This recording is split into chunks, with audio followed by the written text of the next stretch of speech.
कहानी शुरू होती है 1480 में। उस वक्त ऑटोमन साम्राज्य का सबसे ताकतवर और एम्बिशियस सुल्तान था मेहमत फातेह। लोग उसे कॉन्क्वेरर यानी विजेता कहते थे, क्योंकि उसने कॉन्स्टेंटिनोपल, जिसे अब इस्तांबुल कहा जाता है, उसे जीतकर इतिहास बदल दिया था। लेकिन मेहमत यहीं तक नहीं रुका। उसकी नज़र अब इटली पर थी। उसने सोचा, क्यों नहीं ईसाई दुनिया के दिल में घुसकर हमला किया जाए। तो उसने अपनी नेवी के सबसे बड़े अफसर ग्रैंड एडमिरल गेदिक अहमद पाशा को बुलाया और कहा कि तैयार हो जाओ, हमें इटली के दक्षिण में ओट्रांटो पर कब्जा करना है।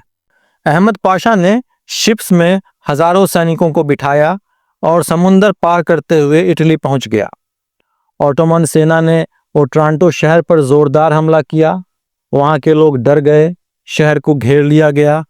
कई दिनों तक घमासान लड़ाई हुई और आखिरकार ओट्रांटो ऑटोमन्स के कब्जे में चला गया। ये खबर पूरी इटली में आग की तरह फैल गई। लोग कहने लगे, ऑटोमन यहाँ तक आ गए हैं, अब क्या होगा। ऑटोमन सेना की हिम्मत बढ़ गई। उन्होंने सोचा, अब और अंदर बढ़ते हैं। उन्होंने अपनी सेना को आगे बढ़ाया। उनका अगला टारगेट था ब्रिंडीसी, तारांतो और लेच्चे। लेकिन इटली भी बिना जवाब दिए नहीं बैठा। नेपल्स का शासक ड्यूक फेरांते गुस्से में था। उसने अपनी सेना इकट्ठा की और ऑटोमन्स पर धावा बोल दिया। एक जबरदस्त बैटल हुआ। ऑटोमन सेना को पीछे हटना पड़ा। वो ओट्रांटो तक लौट आए और वहीं रुक गए। अब ऑटोमन लीडरशिप को समझ में आ गया कि अंदर तक जाना इतना आसान नहीं। नेवी के जहाज फिर आए और उन्होंने अपनी आर्मी का बड़ा हिस्सा वापस बुला लिया। लेकिन उन्होंने चालाकी से ओट्रांटो में कुछ सैनिक छोड़ दिए ताकि यहाँ उनकी पकड़ बनी रहे। उधर ऑटोमन एम्पायर का ध्यान ग्रीस के रोड्स आइलैंड्स पर भी था। वो भी एक स्ट्रेटजिक जगह थी। रोड्स पर कब्जा करने के लिए भी कैंपेन चल रहा था। जब रोड्स आइलैंड से उनकी सेना वापस आई, तब उन्होंने फिर से ओट्रांटो में अपनी मिलिट्री ताकत बढ़ाने की कोशिश की। 1481 तक वहां झड़पें चलती रहीं। इस सब ने इटली में हड़कंप मचा दिया।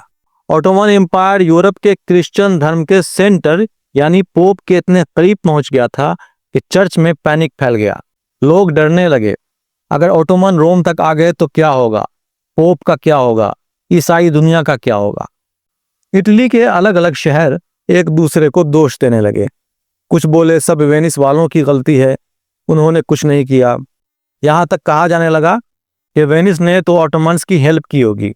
डर इतना बढ़ गया कि कहा जाता है कि खुद पोप ने सोच लिया था कि अगर ऑटोमन सेना आई तो मैं रोम छोड़कर फ्रांस के एविग्नॉन चला जाऊंगा। उसने दूसरे यूरोपीय राजाओं से मदद मांगी, लेकिन सबको डर था कि ऑटोमन एम्पायर इतना बड़ा और ताकतवर है, उसे हराना आसान नहीं। पर किस्मत ने इटली का साथ दिया। 1481 में अचानक मेहमत फातेह की मौत हो गई। उसके मरते ही ऑटोमन एम्पायर में भी हलचल मच गई। सत्ता के लिए झगड़े शुरू हो गए। उनकी नजरें इटली से हट गईं। ऑटोमन आर्मी वापस गई और ट्रांटो में उनका कब्जा भी खत्म हो गया। यूं कहा जाए तो इटली को ऑटोमन से बचाने वाला असली हीरो था खुद मेहमत का मर जाना।